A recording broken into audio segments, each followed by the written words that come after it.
Temperatures in the Nevada desert can reach a scorching 122 degrees. Hot enough to fry a man's brain, make him see crazy things. Some thought that's what happened to America's flashiest gangster the day he saw a gambling empire shimmering in the heat of Las Vegas.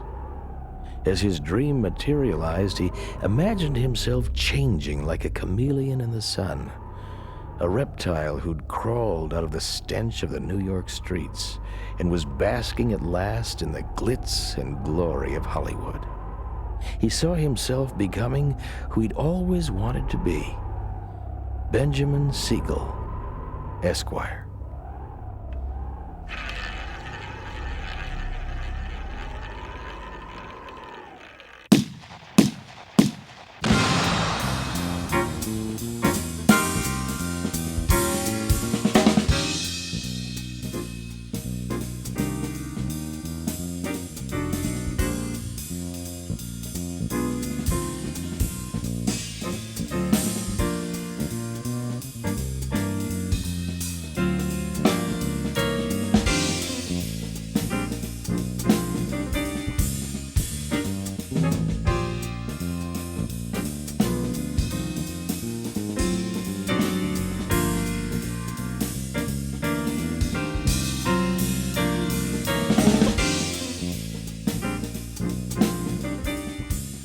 He's really a brilliant man and way ahead of his time. Bugsy was so smooth, so elegant and charming.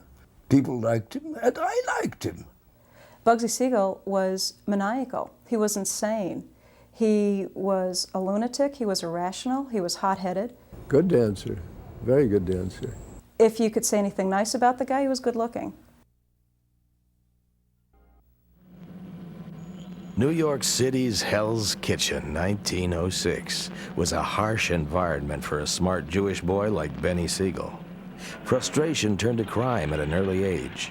Rolling drunks, burglarizing lofts, and dropping water bombs on cops was young Benny's idea of fun. Even then, the goal was to get out of the slum. And the only way was through neighborhoods filled with Irish and Italian gang members. He made quick friends with tough-looking punks like Charlie Lucky Luciano, Frank Costello, and Meyer Lansky, a skinny, anemic-looking Jew with a head for numbers. They were kind of the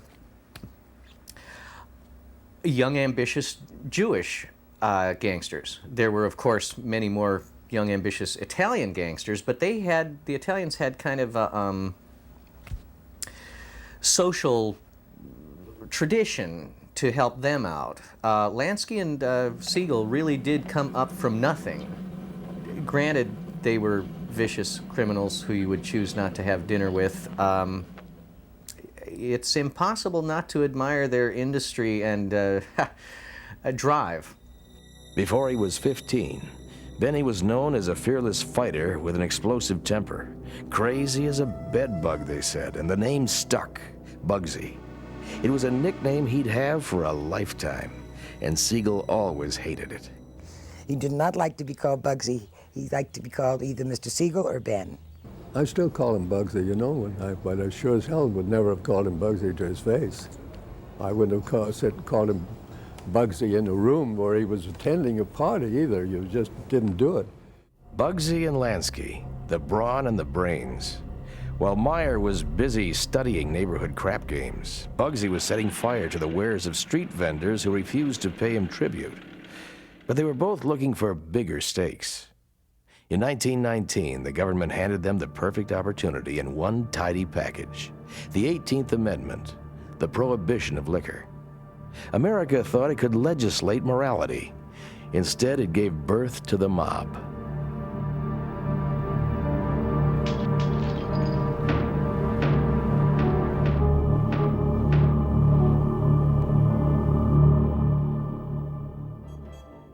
The people of New York City weren't about to stop drinking, and the city's criminal faction was more than happy to oblige. The liquor flowed from boats, trucks, and speakeasies. It came from bathtubs, dirty stills, and backroom vats. Gangsters became heroes. They were just giving the people what they wanted.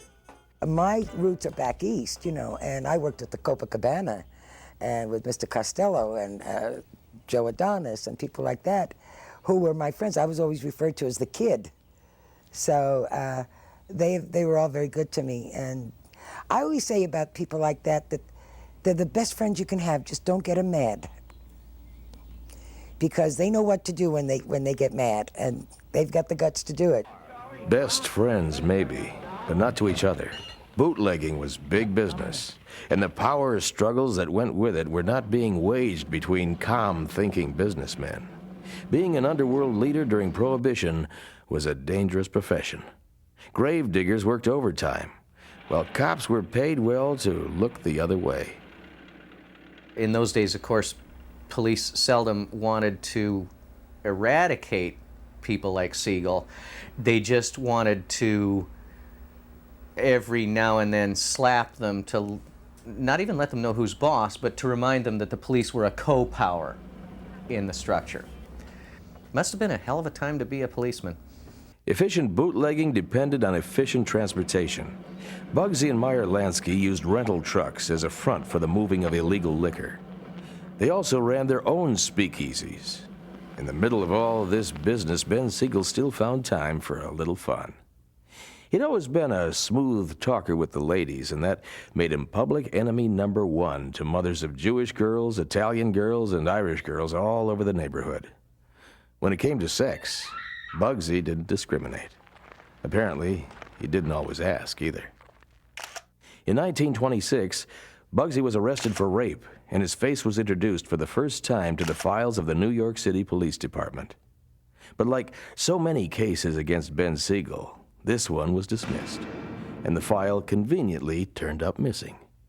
In fact, the closest New York cops came to putting Bugsy's name on record was in November 1931, when he and 8 of his buddies were rounded up and photographed at the Hotel Franconia.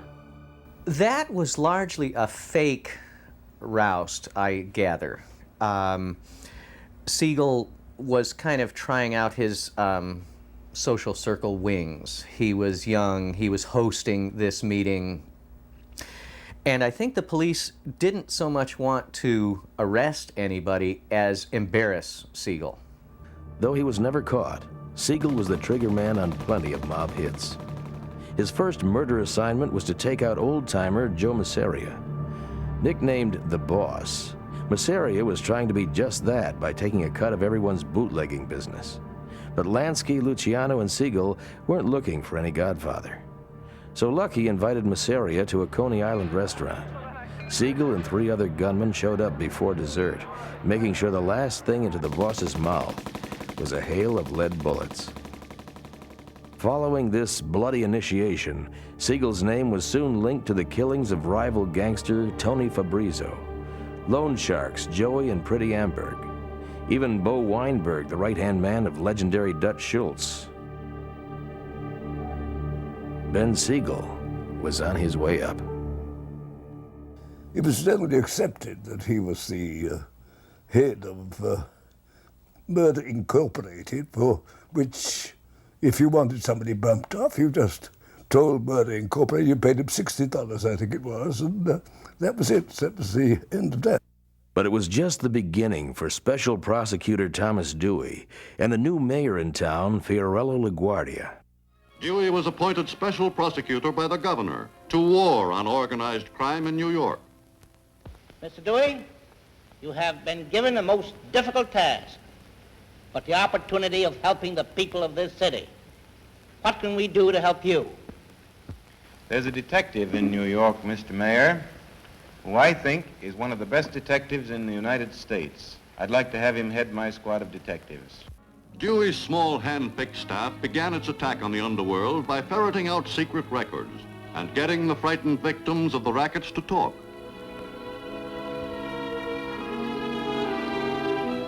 After long months of hard, patient, dangerous work, Dewey had collected enough evidence to move in on the city's leading racketeers. Dewey and LaGuardia hit the streets hard, making highly publicized arrests and shaking up the core of the mob. The ambitious new mayor played to the cameras for all he was worth, confiscating guns and slot machines and dumping them ceremoniously into the New York harbor. And he championed a popular solution to the problem of the mob: abolish prohibition. After over 11 years of a dismal failure of this so-called noble experiment, we maintain that the American people have a right to decide finally upon the question. In the middle of the Great Depression, the 18th Amendment was repealed. Beer is back.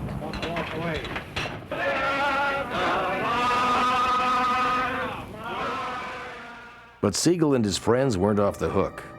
Dewey's crime-fighting gang had already handed Lucky Luciano a prison sentence for organized prostitution.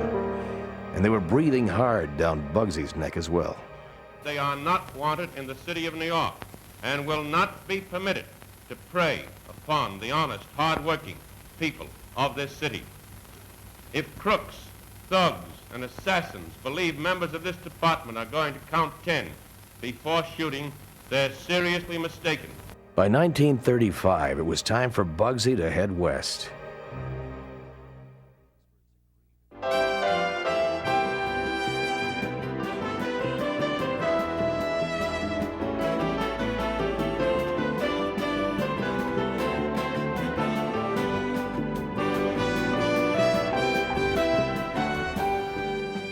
A lot of experts agree that Bugsy was sent by Meyer Lansky and Lucky Luciano to extend their rackets to Los Angeles and beyond. Others argue that the flash and glitter of Southern California had been beckoning him his whole life. Proclaiming himself a sportsman, Bugsy rented a lavish home from opera singer Lawrence Tibbett in Beverly Hills. He brought along his wife Esther and his 2 young daughters, Barbara and Millicent.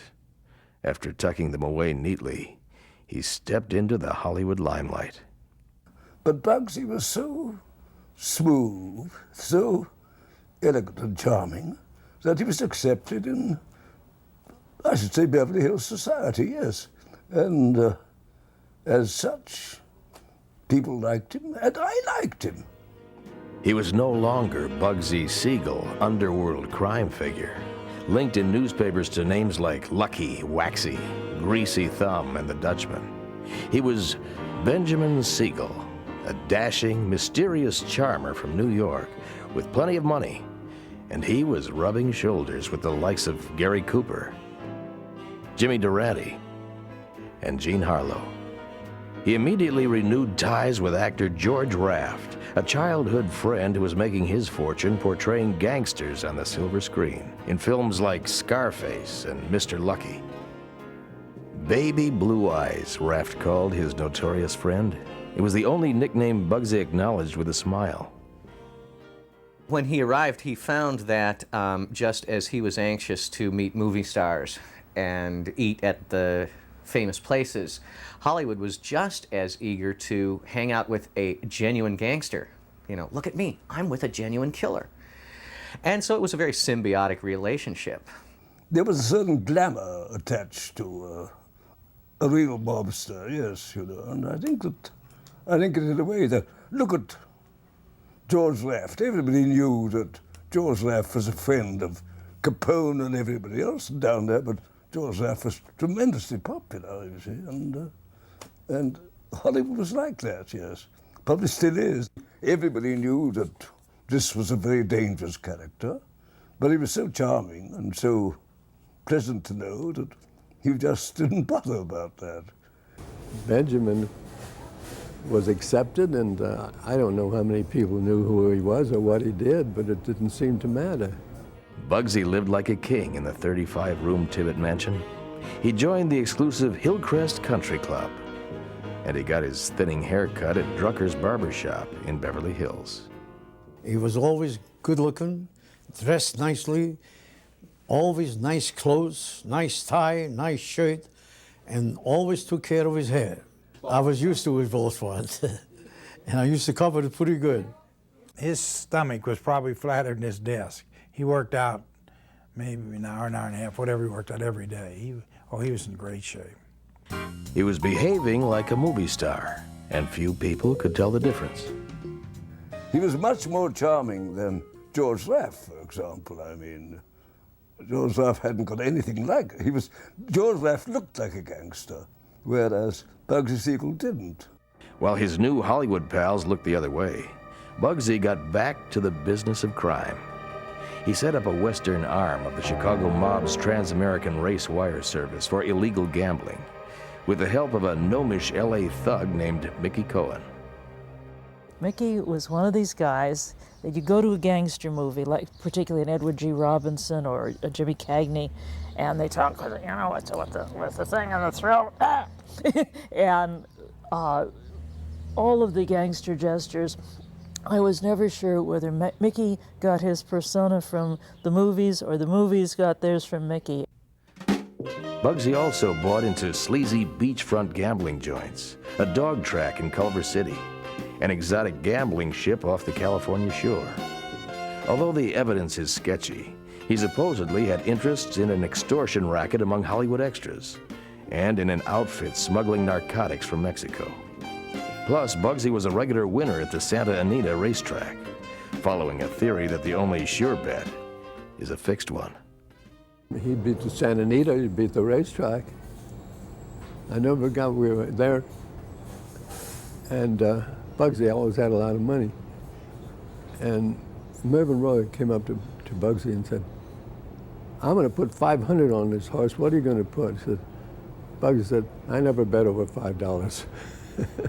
Whatever he was up to, he had the cash to show for it. Although Bugsy had no legitimate source of income, his checking account deposits were anywhere between $10,000 and $80,000 a month, more than enough to support his wife and kids, and a few other girls as well. Undoubtedly, Bugsy's most notorious affair was with a dark-haired, buxom socialite, the Countess Dorothy DeFrasso. Hollywood people used to love titles. Well, I never quite knew where she got her title. I suppose she married somebody named Count DeFrasso. Dorothy DeFrasso was a very chic, very attractive, very rich woman. And she'd come here once a year, take a beautiful house, and stay for the season. And she'd entertain every night. She had the money, and she had the desire, and she wanted to meet stars. And Benjamin Siegel would be there every night with her, and so would we. And so would Cary Grant, and so would be Errol Flynn, and a lot of people. In Ben Siegel, the Countess DeFrasso found the perfect match for her adventurous schemes. She and Bugsy flew to Italy to try and sell Mussolini a top-secret explosive for the war. She also talked him into blowing up half an island in search of some buried treasure. Both trips were fiascos. Editor of the LA Examiner, Jim Richardson, devoted plenty of print to mocking the crazy pair. He also did enough digging to unearth the bones of Siegel's past. If you didn't already know it, the New York federal agents told him, you've got the worst killer in the USA on your doorstep. And with that, Bugsy's elaborate cover was blown. Benjamin Siegel, sportsman, was revealed in the press as Bugsy Siegel, gangster. Richardson was hot on the trail, but he wanted more evidence. He even went so far as to send young reporter Bill Huey to pose as a butler in Bugsy's house. For 3 weeks, Huey snuck around with a gun tucked under his waistcoat, discovering secret panels and spying on Siegel's late-night business meetings. He didn't turn up any big scoops, but Richardson would not have to wait long to see Bugsy behind bars. In an urgent telegram from Meyer Lansky, Siegel found out that Harry Big Greenie Greenberg, an old utility man for the Bugs Meyer gang, was threatening to sing to the cops. He had to be rubbed out, and Bugsy offered to supervise the job. In November of 1939, Greenberg turned up in Los Angeles. It was not a good place for him to be. Lansky and Luciano sent 2 guns out from New York to help Siegel handle the hit. But at the last minute, Bugsy announced that he'd be the trigger man. He gunned down Big Greenie in broad daylight before he could even step out of his car. A pretty bold move. But not as bold as Whitey Krakauer, an accomplice in the murder who started bragging about it to anybody who'd listen. The last thing Bugsy needed was a pair of loose lips flapping, so he flew to New York to seal them with a gun. It made no difference that Whitey was his wife Esther's brother. Bugsy wasn't much of a family man. Besides, what was one more stiff? Bugsy Siegel sort of took murder as a joke. He thought it was funny, which I find very sad and very sick, that somebody bothered him. He felt somebody crossed him. He would just kill him. Just bang, just sit right next to him and kill him, just as soon as look at him and think nothing of it, and just, I killed the guy.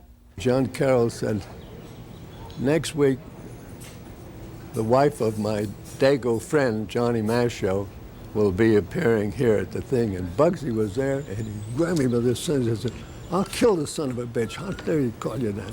I said, Jesus, Benjamin, he's an old friend of mine. Stop worrying about it, will you? But he said, I'll kill the bastard. 4 guys are playing cards, one of them Bugsy Siegel, in Los Angeles. Bugsy's dealing, they're playing poker. Bugsy starts putting out the cards, and one of the guys, he accused him of cheating. Somehow, I don't know, the guy wasn't dealing, but he accused one of the guys of cheating. The guy said, no, I protested and everything. Well, Bugsy was, one of the things he used to do was called an H&H, head and heart. And 2 in the head, 1 in the heart. He just shot the guy. Corpse drops off the chair. Bloodied mess. It's like jiggling and writhing on the floor. Bugsy is standing there looking at this corpse writhing on the floor, laughing his head off, thinking this is the funniest thing he's ever seen. The 2 other guys at the table are just, these guys were connected guys. They're absolutely shocked at what they're seeing. Bugsy Siegel picks up the bloody corpse off the floor, puts it back in the chair. Takes out the hand again. He said, all right, boys, it's time to ante up. People throw in the ante. It comes time for the corpse to ante up. Corpse doesn't ante up. So what happens? Siegel takes out his gun and shoots the corpse again. Corpse drops on the floor. Bugsy Siegel looks at the guy's hand. The only thing he had to say was, lucky bastard. He had a full house. Bugsy's lust for violence earned him the label of cowboy in the underworld. But the murder of Big Greenie was one stunt that would rope him a stampede of trouble. The cops came beating down Bugsy's door with a warrant for his arrest. They found him hiding in the attic and threw him in the slammer. But as was typical with gang-related crime, he wasn't in jail for long. The prosecution's key witness, Abe Kid Twist Rellis, was reduced to a stain on the cement after falling from a New York hotel window. Bugsy was a free man, but he was beginning to wear out his Hollywood welcome. His membership at the Hillcrest Country Club had been revoked. The LA establishment thought he was a liar and a killer. But to a woman named Virginia Hill, he was the perfect match. She was a feisty redhead from the backwoods of Alabama, who'd become grande dame of the underworld by climbing a ladder of lovers, including Joey Adonis, Frank Costello, Tony Accardo, and Frank Nitti, just to name a few. When she was 17, Virginia ran away from Bessemer, Alabama to find her fortune as an exotic dancer at the 1933 World's Fair in Chicago. Instead, she found it in the back pocket of Joe Epstein, one of Chicago's top bookmakers. In a lot of ways, a lot of people considered Virginia Hill a whore. She did things for money, and she had no compunction about sleeping with somebody to get information. If she needed it, if she was told to do it, fine. If somebody would pay her money to do it, fine. Sometimes she did it for the fun. She was not loyal, sexually loyal to any man, but she didn't carry stories from man to man. A lot of people didn't like her. She had a smart mouth on her. She was a wisecracker, and she always had a glib line for somebody. She showed no respect for anybody, but she was a tough cookie. Basically, she was the bag lady for the mob, and I'm not talking about a homeless person here. Virginia Hill met Ben Siegel in New York. There are a lot of stories that she met him in Hollywood. They're not true. She knew him in New York long before she came out to Hollywood. What had happened is Virginia Hill was out with Joey Adonis, and Joey A, of course, knew Ben Siegel. Ben Siegel came over to their table at the restaurant, and Virginia Hill thought, well, this is a great-looking man. And she already knew who Bugsy Siegel was. Everybody knew who Bugsy Siegel was, and she knew he was crazy as hell. But I think that sort of excited her. They ended up together instantly, and the rest, as they say, is history. By way of Chicago, New York, Mexico, and seemingly half the men in between, Virginia ended up in Hollywood. She might have been an actress if the movies had offered her anywhere near the excitement of her real life. There was always talk that she was this actress and everything else and the starlet. Virginia Hill really wasn't. And this, again, I think is part of Virginia Hill's own thing that she kind of spun for herself. If she was in movies, it was maybe just as a kick for a walk-on or something. If Virginia Hill wanted to be a movie star, with the way the Chicago mob had literally owned the studios in the 30s and 40s, and we'll stop at the 30s and 40s, she certainly could have commanded any part she wanted. To Hollywood, Virginia was entertainment herself. A bawdy party girl, always too happy to toss her money around. But like Bugsy, she was also playing a part. First of all, she was poor white trash, and they say she vacuumed her house in the nude. That's one of my favorite stories about her. If Virginia Hill wanted to be a sophisticated, flashy, well-polished baroness, as she called herself sometimes, she could be. If she wanted to be southern white trash, down and dirty knuckle fighter, rip another woman's hair out in a cat fight and slap a guy around and swear that would make a truck driver blush, she would. Virginia Hill would be very icy, very cold, and very indifferent and aloof and snobby, or she could be very warm, very, I wouldn't call her sweet, but at least approachable, somewhat of a soft side to her if she wanted to. She was very manipulative of herself in that she could turn any personality she wanted on and off, just like that, and not think twice about it. As far as pinning down, this is Virginia Hill's character, it depends what day and what hour. Bugsy quickly forgot the Countess de Frasso, and of course his wife Esther, who he'd been forgetting all along. He rented Virginia a lavish home on Coldwater Canyon Drive, just down the road from his pal George Raft. During the war, World War II that was, and not the Crimean, World War II, I had to go to England to write propaganda, anti-Hitler propaganda, so I had to rent the house while I was away. So Bugsy, my business manager, I was away in London at the time, and my business manager arranged for Bugsy and Virginia Hill to move into the house. This neighborhood was very different to what it is now. In fact, the only house between here and the fire station was George Raft's house on the left going down. George Raft, who loved mobsters, gangsters, you know. He was undoubtedly a friend of Bugsy Siegel's, there's no question about that. Not that George Raft himself was a, well, I don't know. But I got to know them, got to know Bugsy quite well during that period.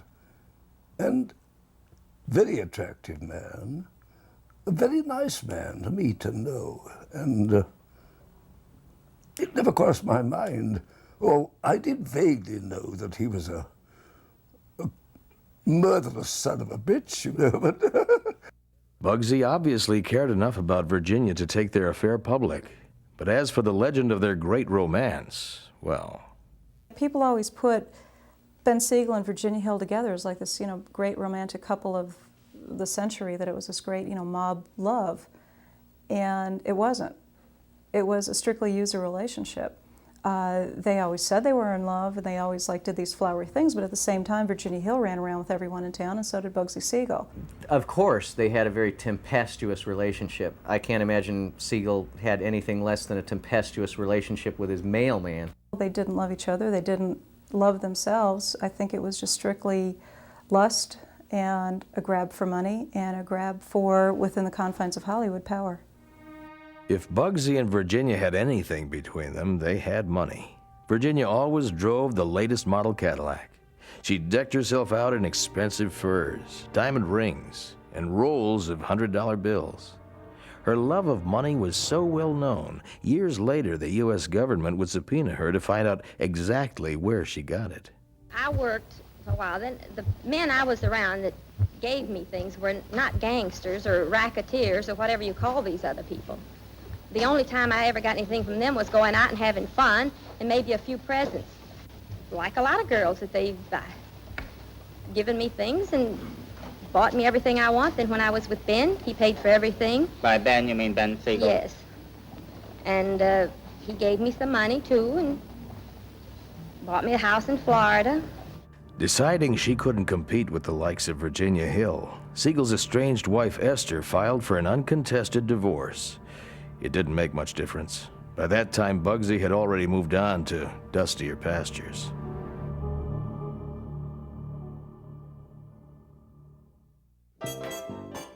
Las Vegas, Nevada was no more than a few bumps on a barren horizon when it caught Ben Siegel's eye in 1941.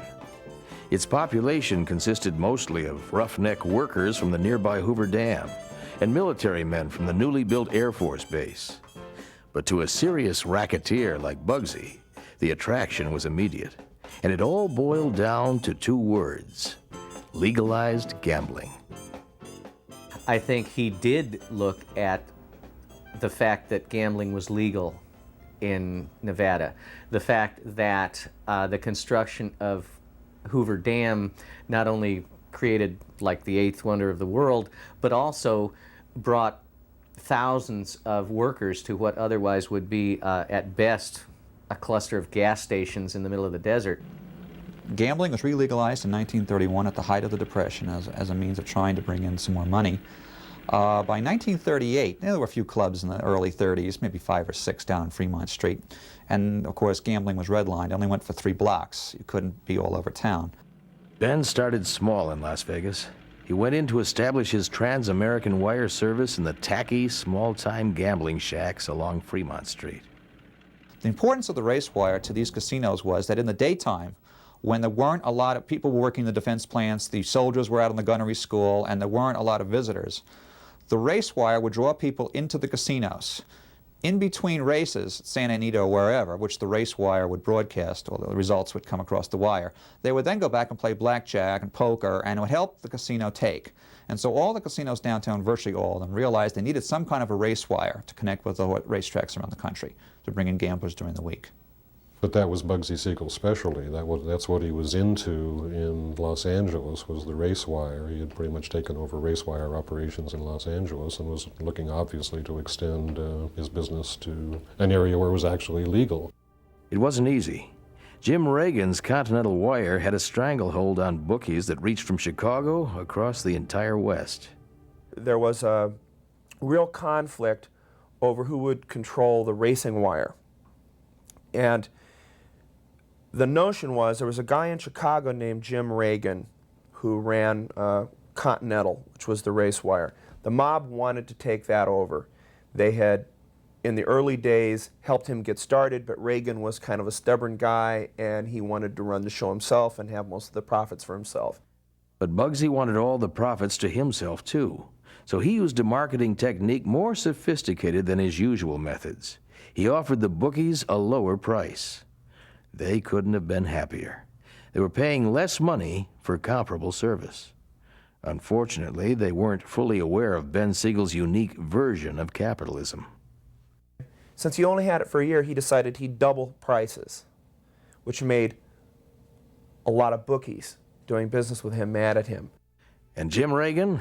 Sure, his massive wire service was getting hurt some by Siegel and his West Coast competition.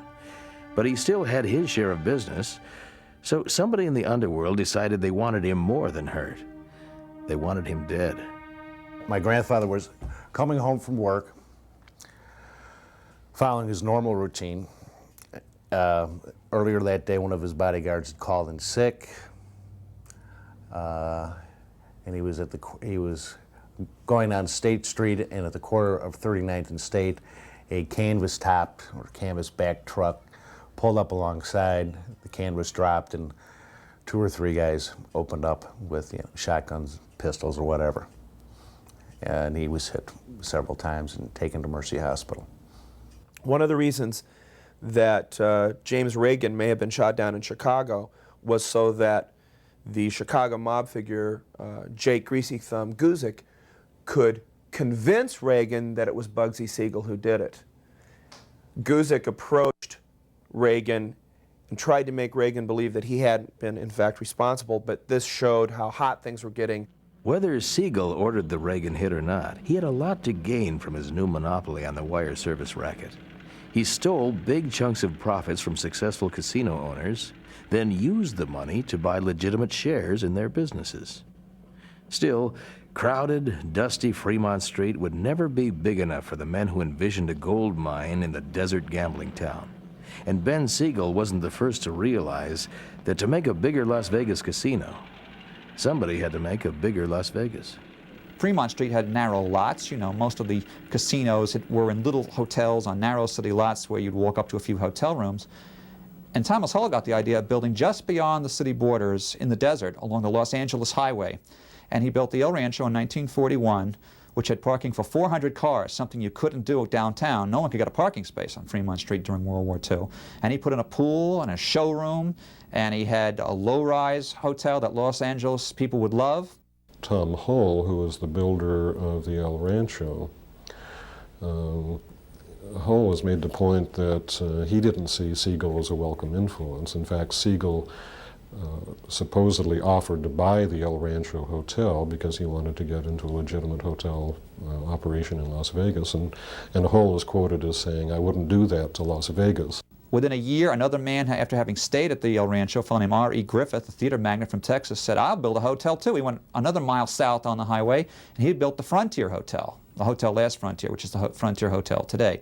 Both were Western, both were plush, and both were the first hotels in this area to put gambling in a resort hotel rather than just a small hotel near the railroad station like you had on Fremont Street. The newborn Las Vegas Strip was already beginning to attract more tourists from LA and the East. But the problem with the growing gambling town, as the Bug saw it, was that it lacked class. It was a dirty, hole-in-the-wall cow town, filled with miners, hookers, and penny-ante gamblers. What it needed was a coat of glitz to draw the big-timers. What it needed was the Flamingo Hotel. The Flamingo was named after Virginia Hill. I really believe that there's no question about that. Why she was called the Flamingo, there have been so many variations of why she was called. One is because she had this kind of like reddish type dark hair. Another is, they said when she drank, she turned red. And another because she was such a fiery personality, she'd light up like a flamingo. Somebody else told me that she was called the Flamingo because she had these long legs like a flamingo. So, you know, pick your story.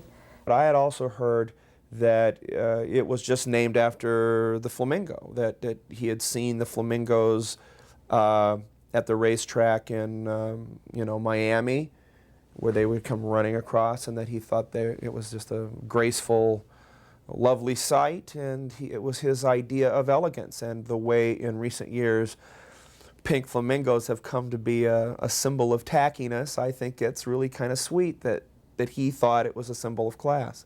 Bugsy bought a plot of desert land from Hollywood entrepreneur Billy Wilkerson. People still argue about who thought of building the hotel first. When Benny Siegel first came here with Moe Sedway in 1941 to try to take over James Reagan's race wires and some of the casinos downtown, he already saw the models for what would become in his head and the head of Billy Wilkerson, the Flamingo. They would build a little farther out, and they would build a hotel, the first hotel that would not be Western in motif. It would be more like Monte Carlo. It would be a class carpet joint. I don't think the whole Flamingo was his idea as such, but I think Billy Wilkerson was his concept. I think the real fine-tuning was Ben's idea. Siegel was really going for the high rollers of Southern California, the movie people, the big money people. With $2 million from the New York mob, Bugsy's spectacular hotel began to take shape. Farther out along Highway 91 than even most tumbleweeds care to travel. There was nothing like it in the desert, nothing at all. I mean, they had seen it here, I guess, and in Hollywood, maybe at the Beverly Hills or the Beverly Wilshire or whatever, but never in the desert. I mean, it was desert. There was nothing there. The Flamingo Hotel was to be the most expensive jewel on the American map, a high roller's paradise. But with each snap of the hammer and pour of the cement, the cost of the Flamingo climbed far beyond what its investors deemed reasonable. The reason was clear and simple. Bugsy Siegel's construction project had gone out of control. He originally told Lansky and the other people whose money he was spending, that it would cost $1.5 million. And they consented to that. You get the idea that it was sort of a, let Siegel have his toy. If it will only cost us $1.5 million, okay. And then, of course, Siegel's toy turned out to be Siegel's obsession. And somebody like you or I might have an obsession and not have it result in much. Even Simon Rodia, who built the Watts Towers, his obsession probably didn't cost too much. But if you take somebody like Bugsy Siegel and give him a free rein with his obsession, you wind up spending a lot of money. Little towns like Las Vegas had a very difficult time getting key building supplies. And this is one reason why the Flamingo, the estimates of cost went from $1 million to $6 million, because Bugsy had to go out and find some way to get these building materials. And he ultimately went on the black market to do it, and the mob was able to get materials, but at tremendously jacked up costs. And actually a lot of local builders were quite jealous of him because they were having a hard time building post-war housing here when Siegel was able to get all he needed to build the Flamingo, but at a very high rate. The construction contractor was Del Webb. And Del Webb at that time was really one of the biggest in the country. He was doing all kinds of government contracts. And I'm sure we had to pay through the nose for materials. I think the costs were out of hand, but not any fault of Ben's. Number one, you couldn't get materials, you had to pay for them. And I think that some of the subcontractors were ripping him off. And of course, one problem he ran into dealing with the black market is that at 9 in the morning, they would deliver this contraband marble or rare hardwoods, and at 10 at night, they'd come back and steal them again. I find it just delightful that this mobster is having to deal with these crooks and getting screwed. I mean, I think that's very charming. In any case, Bugsy's expensive tastes alone were more than enough to make the Flamingo's budget burst like a hydrogen bomb. And we do know that Benny's mania for class led him to clad all his employees in tuxedos, to run a sewer line from every room to the main sewer, which was incredibly expensive, and to engage in all kinds of other exotic luxuries. The hotel was very elegant. It was crystal and chandeliers and everything like they have now. You know, he was 30 years ahead of his time, 40 years ahead of his time. He chose at this difficult time to build what really must have been one of the grandest hotels in the world. And it included luxuries, touches, as I said, that not only were perhaps unnecessary, but were often imperceptible. You can go up to a wall in the original Flamingo building today and look at the nondescript wallpaper. But if you rap it with your fist, you get the noiseless clink of marble behind it. And of course, one would say, why put marble up if you're just going to cover it with wallpaper? But Siegel did that. He did it with an almost superstitious thoroughness. In no time at all, the budget for the blooming Flamingo inflated to nearly $6 million. Rumor has it that some of the excessive spending was done by Virginia Hill after Ben put her in charge of decorating. But knowing her extravagant habits and the financial situation of the Flamingo, it's hard to believe Siegel would have been that foolish. I don't think Virginia had any influence on the construction of the Flamingo. When you think of terms of the mob and relationships between men and their women, why would a man bring his mistress into a major mega business deal? I mean, this is just not common business, and it makes no sense. I mean, even though Bugsy was crazy, this just is not the way men, let alone gangster men, operate. Well, if she had a role, I didn't know about it. And she sure didn't handle the money. I can tell you that. She didn't handle the money. Undoubtedly, much of the cost was due to Bugsy's perfectionist attitude. He didn't hesitate to have a finished project completely torn up if it wasn't done right. He called me one day and asked me to come out to the hotel, and he took me up to his suite on the 4th floor. And he went to walk from one side of the living room to the other, and he had to stoop because some way the beam across the middle of the room was only 5 foot 8 inches from the floor. So I could walk under it, but he was about 5'10", 5'11". and he was really hot, but he liked the architect. So he said, how could anybody be that dumb and everything? But they came out and they took the roof off and put it back on and raised the beam.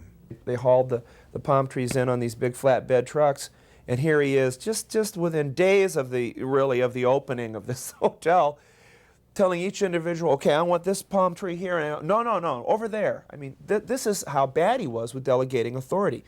You know, surely he had something better to do than help plant the palm trees. For his private penthouse, Bugsy wanted every luxury imaginable. A Roman bath, a classy, well-stocked bar, a bedroom that was intimate by design, but large enough for dodging a well-thrown slap to the face. And most importantly, a magnificent view of the hotel pool. Luxuries aside, a successful gangster never forgets his own unique necessities. If you're up in Siegel's suite, you can still physically lift shelves out of a cabinet and see a shaft extending downward with a wooden ladder on the wall. And Siegel, of course, had this set up so that if the bad guys or the good guys were ever to corner him, he'd be able to escape. It does all still survive. It is all still there. And of course, the Flamingo people now use the tunnels just as storage space. But you can walk through there, and if you've got the right kind of imagination, you can picture Siegel himself walking through there and saying, yes, this. Put the car there and make sure the tank is full. In his attempt to get things finished and have everything perfect, Ben insisted on managing everything himself. He was a very meticulous, very detailed man. He carried a pocket secretary and wrote down whatever he wanted to ask me in the pocket secretary. And I had to give him a separate letter on every question. Most of the overages get back to the fact that he was a bad manager, that he just refused to delegate authority. And some of what you hear about him, the fact that he would even go out and do his own hits sometimes, supposedly, actually kind of fits in with that notion, because he was going around telling the painters how to paint, the carpenters how to, how to do their work. Bugsy was rushing blindly ahead to finish construction, no matter what the cost. But if he wasn't concerned about the bottom line, his old friends did the worrying for him. In December of 1946, the register at the Nacional Hotel in Havana, Cuba, read like a CIA Most Wanted list. Almost every major American underworld figure was there, each one with his own menu of fish to fry. The biggest fish was the one who wasn't even invited, Bugsy Siegel. I certainly think it's more than feasible that Luciano and Lansky and the others would sit around and talk about what needs to be done about the Ben Siegel problem. And it's not the Flamingo problem, because I think they already knew that the Flamingo was the wave of the future. Any notion that they thought he'd made some terrible mistake, I think is silly. I think they felt they'd made a mistake allowing him to run it. And Siegel was not easily fired. You had to fire at him.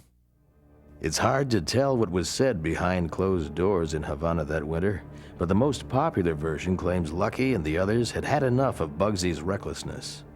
Some even suggested that Virginia Hill was skimming construction money and stashing it away in a Swiss bank account for her and Ben. Virginia Hill did not take money from the Flamingo. The Flamingo was a New York operation and she was Chicago. And I think as long as you remember the parameters, why would she be involved in the books in New York? She wouldn't have the opportunity to skim the money from the Flamingo, nor would she have any way of doing it that would go unnoticed by Siegel and everybody else who was involved in it. She had Swiss bank accounts, but that was what I believe it was money she had gotten through laundering through Chicago. That the Swiss bank account had nothing to do with the money from the Flamingo. The stories about her having $2 million, they had $3 million invested in the hotel. They owed $3 million. That's $6 million.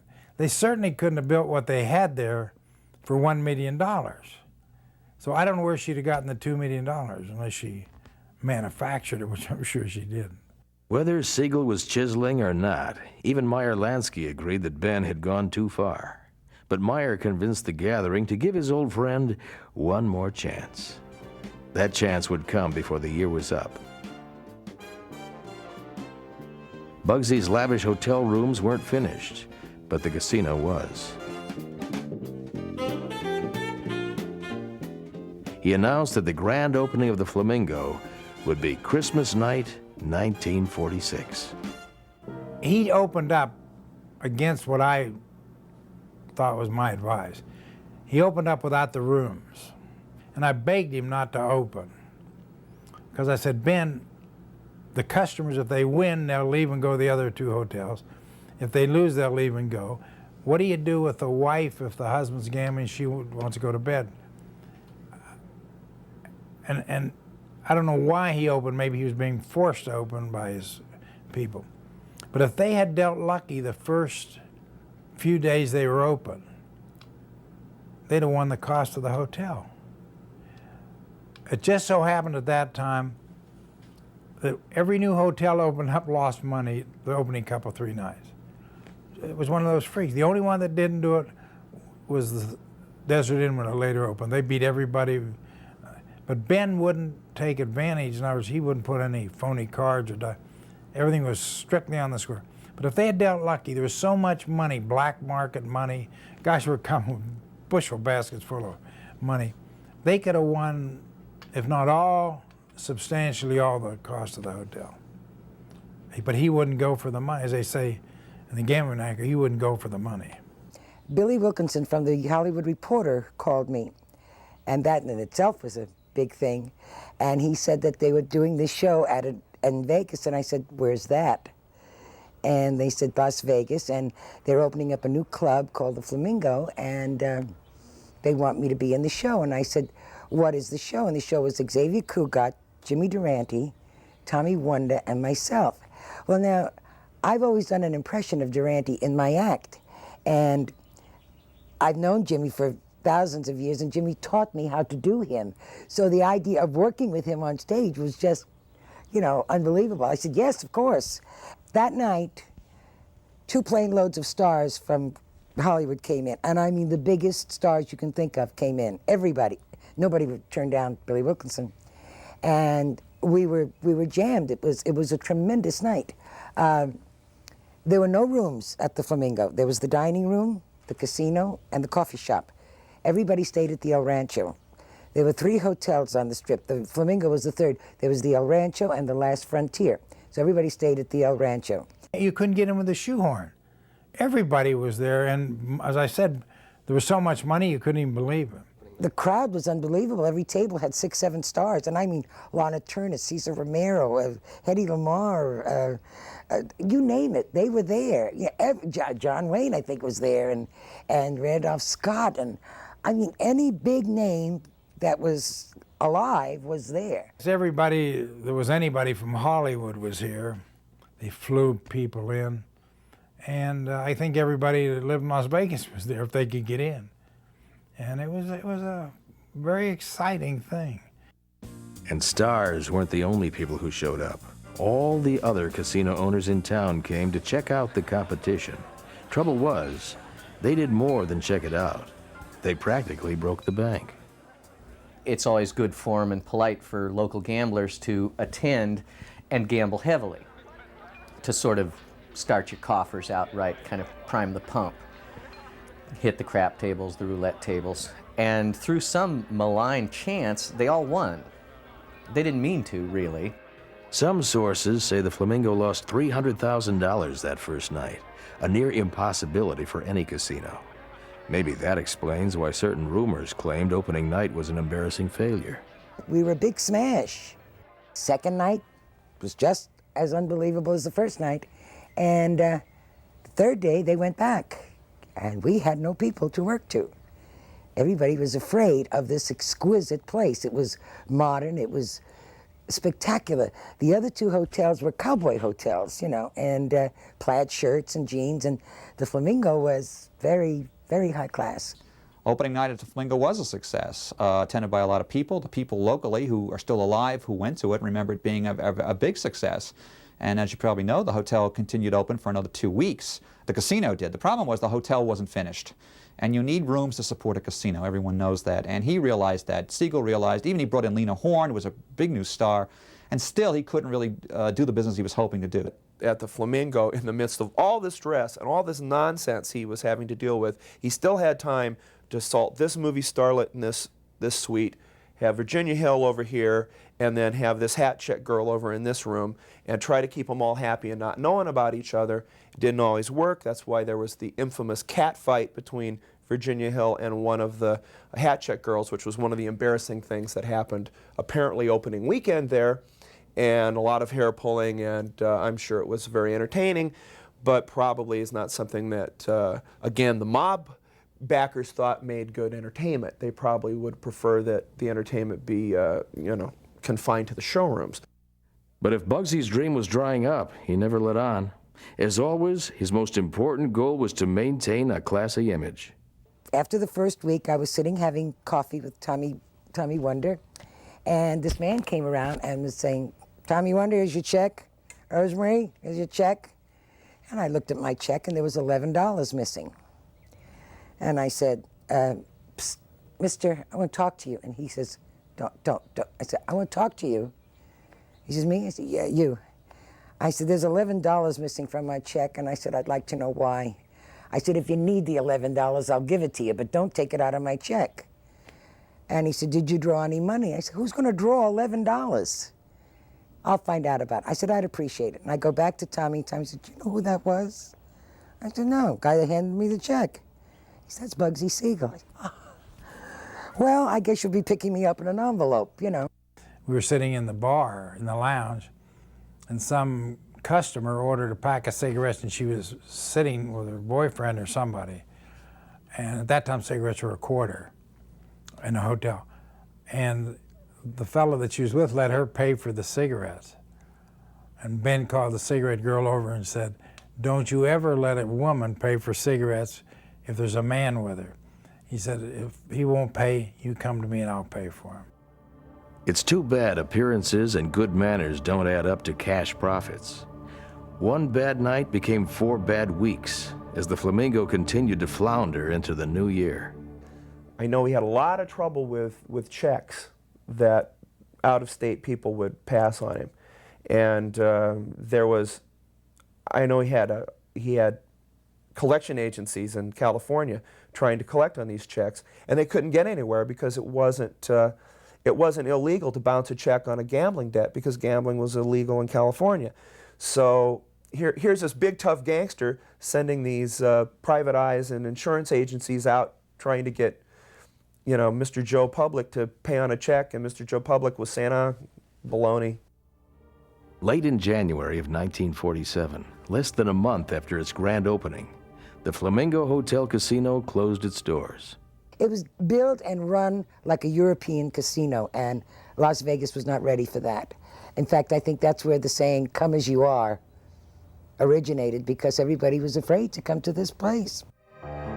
If the disappointing opening meant Siegel was already a dead man, Meyer Lansky refused to send flowers. Instead, he sent more cash, and lots of it, to help Ben finish the Flamingo's rooms and have one more shot at success. And on March 1st, the Flamingo once again opened for business. But he still wasn't making enough money that Meyer Lansky and these other people were hoping he'd make. And he was in trouble with the East Coast mob, no doubt about it. Business picked up, but slowly. On top of that, the extra capital Ben had so desperately scraped together to finish the Flamingo turned out to be as flimsy as the paper it was written on. Not that disgruntled creditors were the only fight Bugsy had on his hands. Bugsy Siegel beat the hell out of Virginia Hill quite a few times. But Virginia Hill beat the hell out of Bugsy Siegel quite a few times too. They fought like cats and dogs, literally and physically, and had good set-tos as far as arguments and everything. She took it and he took it. Why he took it, I don't know, because that doesn't sound like Bugsy Siegel, so I think probably their sexual relationship had something to do with it. They were both forever getting into terrible fights, hitting each other, screaming at each other. Apparently the Flamingo in early '47 was just echoing constantly with them bouncing pots and pans off each other's heads. We were having dinner together in the Flamingo, and Ben left, and Virginia wanted some money for something. He gave her a couple, $300. And Ben and I were out in the lounge, and she came out pretty soon and wanted some more money. And he said, I just gave you whatever it was, $200 or $300. And she said, well, I gave the waiters that for a tip. And Ben says, you're telling me how much I should tip? And he was a very liberal tipper. And he was very upset.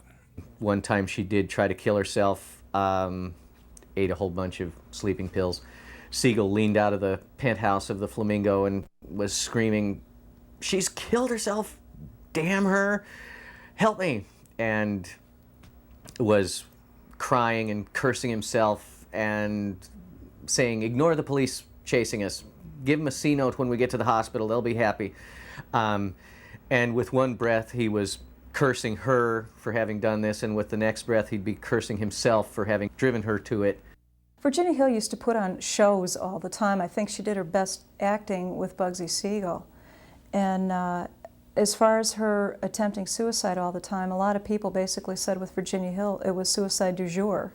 You know, here we go again, you know, it's another suicide attempt. There are reports that she hated the desert, that she was allergic to cactuses, and that, you know, it was very disappointing to him that he had built this mecca in the desert for her, to some degree anyway, and that she was really kind of bored with it and really didn't like to be there and stayed inside air-conditioned rooms all the time. By this time, Ben Siegel's trouble ran far deeper than Virginia Hill or the Flamingo Hotel. His old friends and backers in the New York mob were not happy with their slow return on investments. They didn't like tossing their money into the harsh Nevada wind. It was a bad time for Ben to find himself at a loss for friends. He hadn't been making many in the Chicago mob either. The Chicago mob began moving in on taking over Continental. They didn't do it overnight. They did it by buying out his partner, Reagan's partner, a man named Mickey McBride. But the whole notion now was that we have two rival race wires that are both mobs, so we don't need that one that Ben Siegel set up. We don't need that anymore. Thanks, Ben, you can stop now. But Ben Siegel was making a lot of money from it, some of which he was pouring into the increasingly hungry mouth of the Flamingo. So Siegel refused to shut it down. On June 20th, 1947, Bugsy was back in L.A. for a little rest and relaxation. He went for a manicure and ate a trout dinner in Ocean Park with a few friends. Bugsy was in an unusually cheerful mood. They would eventually tell the police. Later that night, Bugsy sat relaxing on the sofa at Virginia Hill's rented home on North Linden Drive. Virginia's younger brother Chick was upstairs with his girlfriend. Siegel and his buddy Alan Smiley were reading the early edition of the morning newspaper. If Bugsy noticed that the draperies on the living room windows had been left open, he didn't move to close them.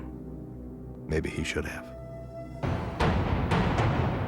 At 10:45 p.m., 9 bullets ripped through the window next to the sofa. The first hit the back of his head and carried his right eye well into the next room. The second went through his neck. 2 more lodged themselves in Bugsy's body, and a 5th tore through the jacket sleeve of Smiley, who dove to the ground unhurt. The 4 remaining bullets shattered plaster, a wall painting, and a pricey statuette.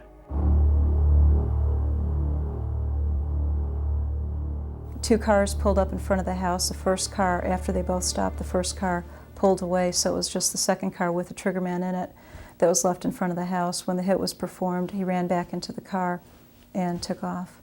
One of the guys hid in the fireplace, and I mean, it was just like Bonnie and Clyde. Everything was shot up. After 41 remarkable years, the violent life of Benjamin Bugsy Siegel had been brought to a fitting end. I was at home about 11:30 at night, 11 o'clock.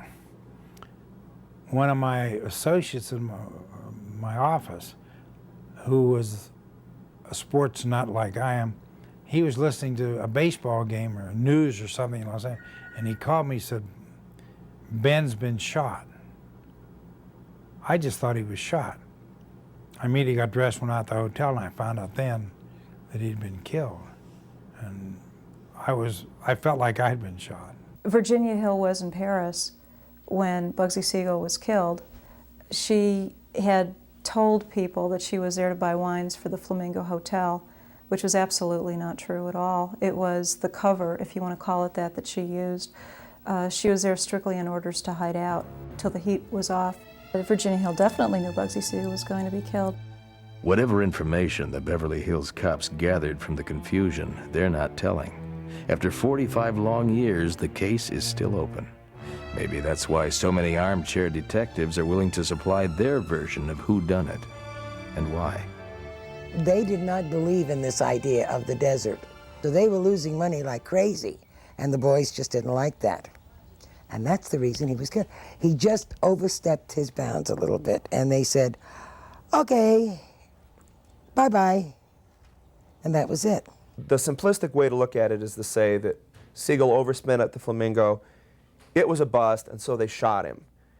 In fact, Siegel was a problem in a lot of different ways. One of the issues was he needed to be more low profile. And the momentary bad publicity of murdering him didn't compare to years and years of him being this flamboyant mobster, tying the whole notion of gangsters to legal gambling. One of the major issues behind Siegel's death was the race wire war in Chicago, which I think is one that may be worth considering, that it was gambling and bookie interests who bumped him off because he was gouging them. The person who killed Benjamin Siegel was simply a crude hitman hired by Lucky Luciano. Simply because Siegel had been given 2 strikes, 2 warnings, and not only continued to be unreasonable, but was every day finding new things to be unreasonable about. It's obviously that the building of the Flamingo, or Flamingo, whatever we like to call it, was not exactly approved by other gangsters and things like that. He made enemies. And that was it, I think. Everybody knew this would happen. Lansky knew. Siegel must have known. It wasn't like this was his first undertaking with these people. It's hard to figure why Siegel did it. He must have at least strongly suspected that he was putting himself in mortal peril by defying these people for the vanity of erecting the Flamingo Hotel. Bugsy had spent his whole life trying to get respect from those who outclassed him. He might have been better off to hold on to the respect of his fellow criminals. In the end, he was just another lonely stiff in the morgue. At least his body tag didn't read Bugsy. It read Ben Siegel, but nobody had bothered to spell his name right. I felt sorry for Bugsy because he knew what he had there. He was way ahead of his time. He knew what he had there, and he had to prove a point. He set the tone for a sprawling Las Vegas, dare to build farther out, and dare to build resplendent, dare to put millions of dollars into your hotel. Don't make it a cheap sawdust joint. Put the carpets down and make Las Vegas stars, entertainment, golf. He was planning the first golf course on a casino. He literally saw the resort hotel of today. I think that Siegel is almost a symbol of the mob's continual yearning to be legitimate, to be accepted. I mean, these are slum kids that became businessmen. And I mean, I think that's the fascination. I mean, it's the American dream with sex and violence. So what more could you ask? Before he died, Ben Siegel probably imagined his life a success. His dream was there. It was real. You could walk right up to it and order a drink, and the whole world knew it was his. But even today, mention the name Ben Siegel to most people, and they won't know who the hell you're talking about. You have to call him Bugsy.